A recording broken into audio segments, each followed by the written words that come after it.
ಕ್ಲಬ್ನ ವತಿಯಿಂದ ನೆರೆದಿರುವ ಎಲ್ಲ ಪತ್ರಕರ್ತರಿಗೆ ಸ್ವಾಗತಗಳು. ನಾನು ಕ್ಲಬ್ನ ಪ್ರೆಸಿಡೆಂಟ್ ಸರ್ವೇಶ್ ಸಾಮಗ ಅಂತ. ಸೊ ನಾವಿಲ್ಲಿ ನೆರೆದಿರೋ ಒಂದು ವಿಶೇಷ ಹೇಳಿದ್ರೆ, ನಮ್ಮ ಕ್ಲಬ್ನ ಸದಸ್ಯರಾದ ಶ್ರೀ ಜೋಸೆಫ್ ಪೆರೇರಾ ಅವರು ಇತ್ತೀಚೆಗೆ ನಮ್ಮ ಭಾರತ ದೇಶದಲ್ಲಿ ಅತಿ ದೊಡ್ಡದಾದ ಒಂದು ಅಲ್ಟ್ರಾ ಸೈಕ್ಲಿಂಗ್ ರೇಸ್ ಅಂತ ಹೇಳಿ ಪೂನಾದಿಂದ ಗೋವಾದವರೆಗೆ ಒಂದು ಸೈಕ್ಲಿಂಗ್ ರೇಸ್ ನಡೆಸಿತ್ತು. ಅದರಲ್ಲಿ ಅವರು ವಿಜೇತರಾಗಿ ರೇಸನ್ನು 33 ಗಂಟೆ 45 ನಿಮಿಷದಲ್ಲಿ ಕಂಪ್ಲೀಟ್ ಮಾಡಿದರು. ಸೊ ಇದರ ಒಂದು ವಿಶೇಷ ಸುದ್ದಿಗೋಸ್ಕರ ನಾವು ನಿಮ್ಮನ್ನು ಕರೆದಿದ್ದೇವೆ. ಇದರಲ್ಲಿ ವಿಶೇಷ ಏನು ಹೇಳಿದರೆ, ಇವರು ಮಂಗಳೂರಿನ ಪ್ರಥಮ ಸೈಕ್ಲಿಸ್ಟ್ ಆಗಿದ್ದಾರೆ. ಈ ರೇಸನ್ನು ಸೋಲೋ ಕ್ಯಾಟಗರಿ ಅಂದರೆ ಒಬ್ಬನೇ ಸೈಕ್ಲಿಸ್ಟ್ ಪೂರಾ ರೇಸ್ನು ರೈಡ್ ಮಾಡಿ ಕಂಪ್ಲೀಟ್ ಮಾಡಿದ್ರಲ್ಲಿ ಮಂಗಳೂರಿನ ಪ್ರಥಮ ಪ್ರಜೆಯಾಗಿದ್ದಾರೆ. ಅದೇ ನಮಗೆ ಒಂದು ವಿಶಿಷ್ಟ ಸಂತೋಷದ ಸಂಗತಿ, ನಮ್ಮ ಮಂಗಳೂರಿಗೂ ನಮ್ಮ ಕ್ಲಬ್ಬಿಗೂ ಹಾಗೂ ನಮ್ಮೆಲ್ಲ ಸೈಕ್ಲಿಂಗ್ ತಂಡದ ಸದಸ್ಯರಿಗೂ ಸಹ. ನಮ್ಮ ವೇದಿಕೆ ಮೇಲೆ ಈಗ ಜೋಸೆಫ್ ಪೆರೇರಾ ಅವರು ಇದ್ದಾರೆ. ಮತ್ತು ಅವರ ಬದಿಯಲ್ಲಿ ಅಶೋಕ್ ಅಂತ ಹೇಳಿ, ಅಶೋಕ್ ಲೋಬೋ. ಇವರು ಈ ರೇಸ್ನ ಕ್ರೂ ಚೀಫ್ ಅಂತ ಹೇಳಿ. ಈ ರೇಸ್ ಒಬ್ಬರು ಸೈಕ್ಲಿಸ್ಟ್ ಮುಂದೆ ಹೋಗ್ತಾ ಇರುವಾಗ ಅವರಿಗೆ ಹಿಂದೆಯಿಂದ ಸಪೋರ್ಟ್ ಮಾಡಲಿಕ್ಕೆ, ಅಂದರೆ ಅವರಿಗೆ ಏನಾದರೂ ನೀರು ಬೇಕು ಅಥವಾ ಏನಾದರೂ ಆಹಾರ ಬೇಕಾಗ್ತದೆ. ಈ ರೇಸನ್ನು ಎಂತ ಹೇಳಿದರೆ, ಇದರಲ್ಲಿ 34 ಗಂಟೆ ಕಂಟಿನ್ಯೂಸ್ ಆಗಿ ಅವರು ಸೈಕ್ಲಿಂಗ್ ರೈಡ್ ಮಾಡ್ತಾ ಇರಬೇಕು. ನಡುವಲ್ಲಿ ಎಲ್ಲಿ ನಿಲ್ಲಕ್ಕಿಲ್ಲ, ಖಾಲಿ ಊಟ ತಿಂಡಿಗೋಸ್ಕರ ಮಾತ್ರ ನಿಲ್ಬೋದು. ಸೊ ಆ ಒಂದು ಫಾರ್ಮ್ಯಾಟ್ ಇದರಲ್ಲಿ ಅವರು ರೇಸ್ ಮಾಡಬೇಕಾಗ್ತದೆ. ಆ ತಂಡದ ಕ್ರೂ ಚೀಫ್ ಅಂತ ಹೇಳಿ ಅಶೋಕ್ ಲೋಬಾ ಆಗಿದ್ರು. ಮತ್ತು ನಿತಿನ್ ಮೋಹನ್, ಇವರು ಸೈಕಲ್ ಮೆಕ್ಯಾನಿಕ್. ಅಂದರೆ ಸೈಕಲ್ ಏನಾದರೂ ಹಾಳಾಯಿತು, ಸೈಕಲ್ ಏನಾದರೂ ಪಂಕ್ಚರ್ ಆಯಿತು ಅಥವಾ ರಿಪೇರ್ ಏನಾದರೂ ಮಾಡಬೇಕು ಅಂತೇಳಿ ಬಂದರೆ, ಸೊ ಅವರು ಆ ವಿಷಯದ ಬಗ್ಗೆ ಎಲ್ಲ ನೋಡ್ತಾ ಇದ್ರು. ಮತ್ತು ನಡುವಲ್ಲಿ ಏನಾದರೂ ಫೋಟೋಗ್ರಾಫ್ ಅಥವಾ ವಿಡಿಯೋಗ್ರಾಫ್ ಮಾಡೋದಾದರೆ ಆ ಕೆಲಸ ಅವರು ಮಾಡ್ತಾ ಇದ್ರು. ಇನ್ ಅಡಿಷನ್ ಟು ಏನೆಲ್ಲ ರೈಡರಿಗೆ ಸಪೋರ್ಟ್ ಬೇಕಾ ಹಾಗೆ. ಮತ್ತು ಶಿವಾನಂದ ಅವರು ಬೇಸಿಕಲಿ ನಮ್ಮ ಒಂದು ಕ್ರೂ ಶೆಫ್, ಅಂದರೆ ಒಂದು ಅಡುಗೆಯವರ ಹಾಗೆ ಅವರು ಸಪೋರ್ಟ್ ಮಾಡಿದರು. ಅಂದರೆ ನಾವು ಎಲ್ಲಿಯಾದರೂ ನಾವು ಹೋಟೆಲಲ್ಲೆಲ್ಲ ನಿಲ್ಲಿಸೋದಾದರೆ ನಮ್ಮ ಸಮಯ ವ್ಯರ್ಥ ಆಗ್ತದೆ. ಅದಕ್ಕೋಸ್ಕರ ನಾವೆಲ್ಲ ಆಹಾರವನ್ನು ಕಾರಲ್ಲೇ ಇಟ್ಕೊಂಡು ಇವರಿಗೆ ಬೇಕಾದಾಗ ನೀರಿರಲಿ, ಜ್ಯೂಸ್ ಇರಲಿ, ಬ್ರೆಡ್, ಸ್ಯಾಂಡ್ವಿಚ್ ಏನಾದರೂ ಇರಲಿ, ಎಲ್ಲವನ್ನು ಕಾರಲ್ಲೇ ಕುತ್ಕೊಂಡು ಮಾಡಿ ಅವ್ರು ನಿಂತಾಗ ಅವರಿಗೆ ಕೊಡುವ ಹಾಗೆ ಇದು ಮಾಡಿದರು. ಸೊ ಹೀಗೆ ನಮ್ಮ ತಂಡ ಈ ರೇಸನ್ನು ಅತಿ ಒಳ್ಳೆಯದರಲ್ಲಿ ಕಂಪ್ಲೀಟ್ ಮಾಡಿತ್ತು. ನಾನೀಗ ಅಶೋಕ್ ಅವರಿಗೆ ಈ ರೇಸ್ನ ಒಂದು ಸ್ವಲ್ಪ ತುಣುಕು ಈ ರೇಸನ್ನು ಸೋಲೋ ಕ್ಯಾಟಗರಿಯಲ್ಲಿ ಕಂಪ್ಲೀಟ್ ಮಾಡಿದ್ದಾರೆ. ಇನ್ನೊಂದು 60 ವರ್ಷ ನಂತರ ಹೆಚ್ಚಿನವರು ಯಾರೇ ಇರಲಿ ರಿಟೈರ್ಮೆಂಟ್ ಅಂತ ಹೇಳಿ ಲೈಫಲ್ಲಿ ನನ್ನ ಕೆಲಸ ಮುಗೀತು ಅಂತ ಹೇಳಿ ಕುತ್ಕೊಂಡು ಬಿಡ್ತಾರೆ. ಆದರೆ ಜೋಸೆಫ್ ಸರ್ ಹಾಗೆ ಅಲ್ಲ.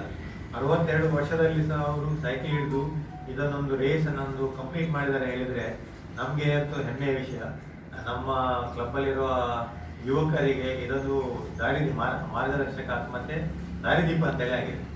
ಸೊ ಜೋಸೆಫ್ ಸರ್ ಖಾಲಿ ಇದು ರೇಸ್ ಅಂತಲ್ಲ, ಇತ್ತೀಚೆಗೆ ಅವರು ಸೂಪರ್ ಹ್ಯಾಂಡರ್ ಅಂತ ಹೇಳಿ ನಮ್ಮ VR ಸೈಕ್ಲಿಂಗ್ ಕ್ಲಬ್, ಆಡಾಕ್ಸ್ ಇಂಡಿಯಾ ಅಂತ ಹೇಳಿ ಒಂದು ಕ್ಲಬ್ ಇದೆ.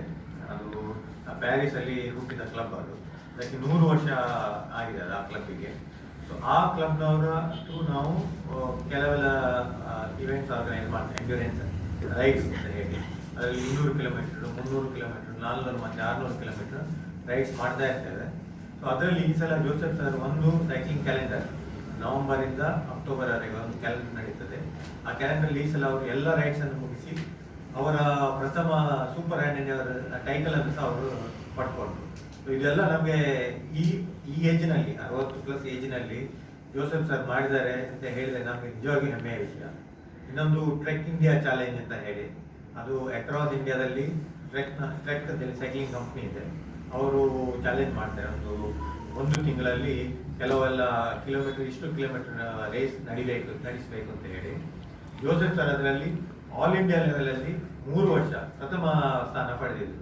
ಸೊ ಇಷ್ಟೆಲ್ಲ ವಿಷಯ ಜೋಸೆಫ್ ಸರ್ದು ನಾವು ನೋಡುವಾಗ ನಿಜವಾಗಿಯೂ ಇವರಷ್ಟು ಒಳ್ಳೆಯ ಸೈಕ್ಲಿಸ್ಟ್ ನಮ್ಮ ಕ್ಲಬ್ ಇಡೀ ಪೂರಾ ಮಂಗಳೂರು ಅಥವಾ ದಕ್ಷಿಣ ಕನ್ನಡದಲ್ಲಿ ಯಾರು ಇಲ್ಲ ಅಂತ ಹೇಳಿ ಹೇಳ್ಬೋದು. ಸೊ ಜೋಸೆಫ್ ಸರ್ದು ಇನ್ನೊಂದು ಆಶಯ ರೇಸ್ ಅಕ್ರಾಸ್ ಅಮೇರಿಕಾ ಅಂತ. ಬಟ್ ಇದು ಮಾತ್ರ 4800 ಕಿಲೋಮೀಟರ್ ದೂರದ ಒಂದು ರೇಸ್ ಇದು. ಅದಕ್ಕೆ ಹೋಗುವ ಅರ್ಹತೆ ಅಂತೂ ಪಡೆದಿದ್ದಾರೆ. ಇನ್ನು ಅದು ಮಾಡೋದು ಅಥವಾ ಬಿಡೋದು ಅದು ಅವರಿಗೆ ಬಿಟ್ಟದ್ದು. ಸೊ ಬಟ್ ಅವರು ಹೋಗ್ತಾರೆ ಅಂತ ಹೇಳಿದ್ರೆ ನಮ್ಮ ಕ್ಲಬ್ಬಿಂದ ಏನೆಲ್ಲ ಸಪೋರ್ಟ್ ಆಗ್ತದೆ in terms of technical supports ಏನಿದೆ ನಾವು ಖಂಡಿತ ನಾವು ಕೊಡ್ತೇವೆ ಅಂತೇಳಿ ನಮ್ಮ ಆಶಯ. ಏನಾದ್ರು ಮಾತಾಡ್ಬೇಕಾ? ಯಾವ ಕಂಪನಿಯ ಸೈಕಲ್ ಯೂಸ್ ಮಾಡ್ತಾರೆ? ಅವರು ಇನ್ನೊಂದು ಅದು ಹೇಳಲಿಕ್ಕೆ ನನಗೆ ಮರ್ತೋಯ್ತು. He is the only person I think done in a basic cycle. Joint entry level road bike ಅಲ್ಲಿ ಮಾಡಿದವರು. ಇಷ್ಟ ತನಕ ಯಾರು ಸಹ ಮಾಡ್ಲಿಕ್ಕಿಲ್ಲ. ನಾನು ಅಲ್ಲಿ ಸಹ ಅವರಿಗೆ ಕೇಳಿದೆ. ಇಟ್ಸ್ ಅ ಬೇಸಿಕ್ ಜಾಯಿಂಟ್ ಇದು ಬೇಸಿಕ್ ರೋಡ್ ಬೈಕ್ ಅದರಲ್ಲಿ ಮಾಡಿದ್ರು. ಮತ್ತೊಂದು ಕ್ರೂ ಮೆಂಬರ್ ನಮ್ಮೊಟ್ಟಿಗೆ ಬಂದಿದ್ರು, ಬ್ರಿಜೇಶ್ ಬಾಲಕೃಷ್ಣನ್ ಅಂತ, ಹೇಳಲಿಕ್ಕೆ ಮರ್ತೋದೆ.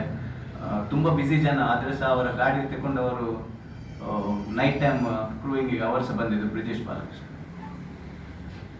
ಇವನ್ ಅವರ ಸೈಕಲ್ ಫ್ರಂಟ್ ಡಿರೈಲರ್ ಸಹ ಬ್ರೇಕ್ ಡೌನ್ ಆಯಿತು, ಆದರೆ ಅವರಿಗೆ ಹಠ ಇತ್ತು ಅದರಲ್ಲೇ ಮಾಡ್ಬೇಕಂತ. ನಮ್ಮ ಹತ್ರ ಸ್ಟ್ಯಾಂಡ್ ಬೈ ಸೈಕಲ್ ಇತ್ತು, ಇನ್ನೊಂದು ಸೈಕಲ್ ಕೊಟ್ಟೋಗಿದ್ದು, ಅವರು ಅದನ್ನು ಮುಟ್ಲೇ ಇಲ್ಲ.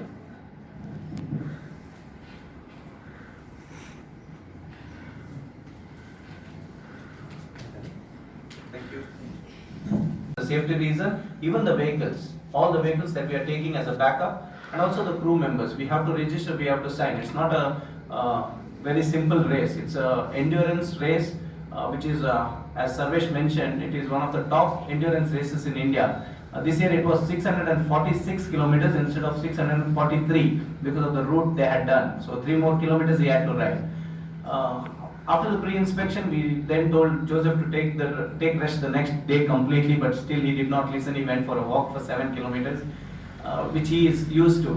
The next day we had to do all the shoppings, the preparations, dry fruits and all the things I had done from here. But the fruits and then all the things which we had to collect the next day, we had to go just before the race day, and along with Shivanand and Nitin, who were a great help for me, helped me to do all the things. So the race day is on 20th early morning. We had to report at 4:45 a.m. All of us were ready and we went to the starting point. And from there, I went and did the reporting that our team is ready. And Mr. Joseph was the second person to flag off, because there was a lady above 50. She was the first person, and then was Joseph. So at 5:22, Joseph started the race from Pune, the hotel called the Cliff, Bugaon. From there we started the race, and from there Shivanand took the driving responsibility. We had 2 cars. We planned that second car would join us only at the night time, because night time we cannot allow the rider to ride without the car being behind. That is compulsory. You get penalty. One penalty is 15 minutes added to the time what we ride. So we have to make sure the rider is riding behind the car light. Daytime we can allow him, but we did not want, since it's his first race and he does not know the road, because it is all deceiving.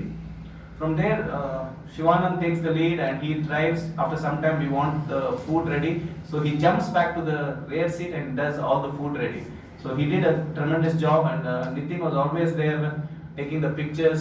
I think he was the only one crew member in the entire teams what came, took the highest pictures, and everyone was appreciating him for what he did.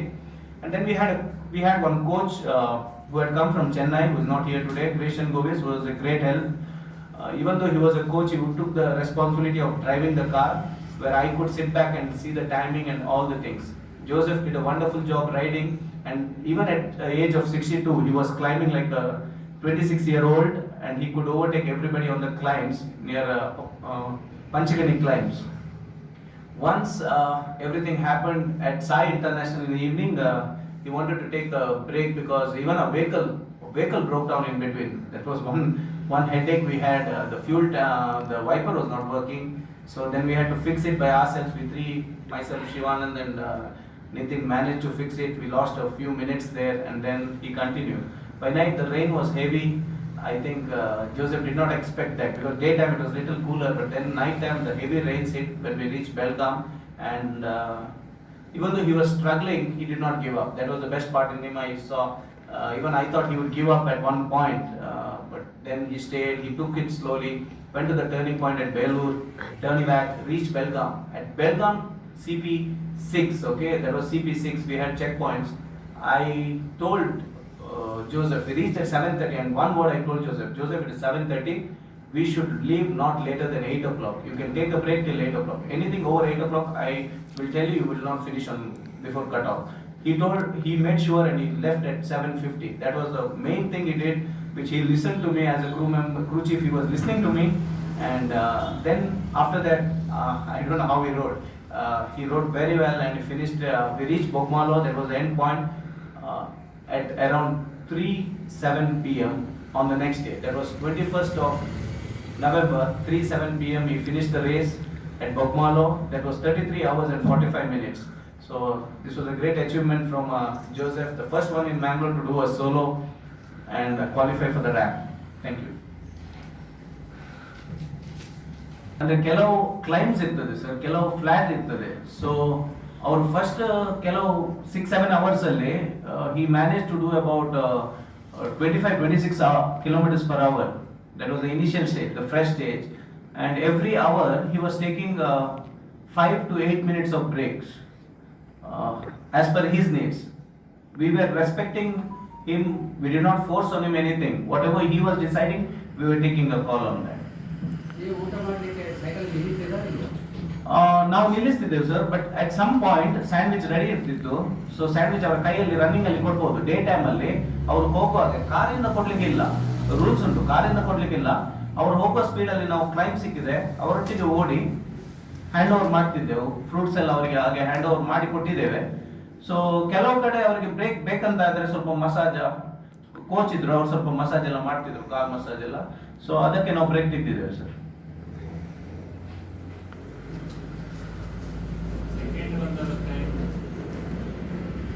ಇದು qualification time ಇದೆ 34 ಗಂಟೆ ಅಂತ ಹೇಳಿ. ಆ 34 ಗಂಟೆಯಲ್ಲಿ ಯಾರು ಬರ್ತಾರೆ, ಯಾರು ಮೊದಲು ಫಿನಿಶ್ ಮಾಡ್ತಾರೆ, ಅವರೆಲ್ಲರೂ ವಿನ್ನರ್. ಸೊ ಹಾಗೆ ಜೋಸೆಫ್ ಸರ್ ಇದು ಟೈಮಿಂಗ್ 33 ಗಂಟೆ 45 ನಿಮಿಷ.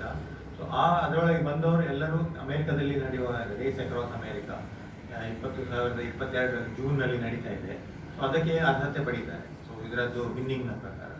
ಸೊ ಜೋಸೆಫ್ ಸರ್ನ ಕ್ಯಾಟಗರಿ ಅಂದರೆ ಅಬೋವ್ 50 ಅಂತ ಹೇಳಿ ಮಾಡಿದ್ದಾರೆ. ಈ ಕ್ಯಾಟಗರಿಯಲ್ಲಿ 12 ಪಾರ್ಟಿಸಿಪೆಂಟ್ಸ್ ಇದ್ದರು. ಬಟ್ ಬಿಲೋ 50ಯಲ್ಲಿ 48 ಬೇರೆ ಪಾರ್ಟಿಸಿಪೆಂಟ್ಸ್ ಇದ್ದರು. ಸೊ ಇದೊಂದು ದೊಡ್ಡ ಒಂದು ಉತ್ಸವ ಅಂತಲೇ ಹೇಳ್ಬೋದು, ಸೈಕ್ಲಿಂಗ್ನ ಉತ್ಸವ ಅಂತ ಹೇಳಿ. ಮತ್ತು ಟೀಮ್ ಕ್ಯಾಟಗರೀಸ್ ಅಂತೇಳಿ ಇರ್ತದೆ. ಅದರಲ್ಲಿ ಸುಮಾರು ಒಂದು 18 ಟೀಮ್ಸ್ ಪಾರ್ಟಿಸಿಪೇಟ್ ಮಾಡಿದರು. ಟೀಮ್ ಕ್ಯಾಟಗರಿಯಲ್ಲಿ 2 ರೈಡರ್, 3 ರೈಡರ್ ಅಥವಾ 4 ರೈಡರ್ಸ್ ಹೀಗೆ ಪಾರ್ಟಿಸಿಪೇಟ್ ಮಾಡ್ಬೋದು. ಹಾಗೆ ಸೊ ಇವರ ಕ್ಯಾಟಗರಿಯಲ್ಲಿ ಫಾಸ್ಟೆಸ್ಟ್ ಅಂದರೆ ಬಂದವರು 30 ಗಂಟೆಯಲ್ಲಿ ಕಂಪ್ಲೀಟ್ ಮಾಡಿದ್ದಾರೆ. ಮತ್ತು 34 ಗಂಟೆಯಲ್ಲಿ ಸಹ ಕಂಪ್ಲೀಟ್ ಮಾಡಿದವರು ಇದ್ದಾರೆ. ಹಾಗೆ ಮತ್ತು ಕೆಲವರು ಡಿಸ್ಕ್ವಾಲಿಫೈ ಸಹ ಆಗಿದ್ದಾರೆ. ಎಷ್ಟು ಇವರ ಕ್ಯಾಟಗರಿಯಲ್ಲಿ ಇವರ ಕ್ಯಾಟಗರಿಯಲ್ಲಿ 12 ಜನ ಇದ್ರು. ಅದರಲ್ಲಿ ಒಬ್ರು ಲೇಡಿ ಇದ್ರು. ಅದು 7 ಜನ ಕ್ವಾಲಿಫೈ ಆಗಿದೆ. ಅದು ಫುಲ್ ರೇಸ್ ರಿಸಲ್ಟ್ ನಾವು ಅವೈಟ್ ಮಾಡ್ತಾ ಇದ್ದೇವೆ ಆರ್ಗನೈಸರ್ ಇಂದ. ಅವ್ರು ವಿತ್ ಟೈಮಿಂಗ್ ಮೋಸ್ಟ್ಲಿ ಇವತ್ತು ಅಥವಾ ನಾಳೆ ಅಫಿಷಿಯಲಿ ರಿಲೀಸ್ ಮಾಡ್ತಾ ಇದ್ದಾರೆ. ನಮ್ಮ ಇದರಲ್ಲಿ ನಮಗೆಲ್ಲ ಖುಷಿ ಪಡುವ ಸಂಗತಿ ಹೇಳಿದ್ರೆ Safety reason, even the vehicles, all the vehicles that we are taking as a backup, and also the crew members, we have to register, we have to sign. It's not a very simple race. It's a endurance race, which is, as Sarvesh mentioned, it is one of the top endurance races in India. This year it was 646 kilometers instead of 643 because of the route they had done. So 3 more kilometers he had to ride. After the pre-inspection, we then told Joseph to take rest the next day completely, but still he did not listen. He went for a walk for 7 kilometers, which he is used to. The next day we had to do all the shoppings, the preparations, dry fruits and all the things I had done from here. But the fruits and all the things which we had to collect the next day, we had to go just before the race day, and along with Shivanand and Nitin, who were a great help for me, helped me to do all the things. So the race day is on 20th early morning. We had to report at 4:45 a.m. All of us were ready and we went to the starting point, and from there I went and did the reporting that our team is ready, and Mr. Joseph was the second person to flag off because there was a lady above 50, she was the first person, and then was Joseph. So at 5:22 Joseph started the race from Pune, the hotel called the Cliff Bugao.